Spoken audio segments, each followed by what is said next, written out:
Masyarakat Sulawesi Selatan diharapkan meningkatkan kewaspadaan. Bagi kalian yang ingin melakukan perjalanan mudik, diharapkan untuk selalu memantau perkembangan cuaca.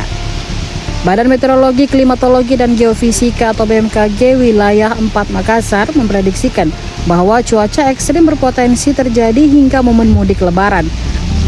Perakirawan BMKG wilayah 5 Makassar Reski Yuda mengatakan terjadi peningkatan intensitas hujan pada pertengahan akhir Maret.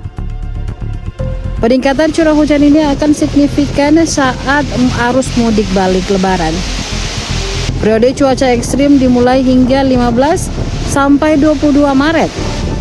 Fenomena ini kata Reski disebabkan oleh aktifnya fenomena Madden-Julian Oscillation dan gelombang Rossby ekuator pada pertengahan akhir bulan Maret. Di sisi lain, wilayah Sulsel juga sudah saat ini masih berada pada periode musim hujan.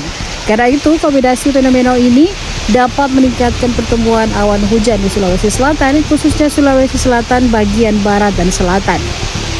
Adapun Sulsel bagian barat meliputi Kabupaten Pinrang, Parepare, Beru, Pangkep, Maros, Makassar, Goa, dan Takalar. Sementara wilayah Sulsel bagian selatan meliputi Kabupaten Jeneponto, Bantaeng, Bulukumba, dan Sinjai. Menghadapi potensi cuaca ekstrim ini, BMKG mengimbau masyarakat untuk waspada terhadap kemungkinan hujan lebat yang disertai kilat atau petir dan angin kencang.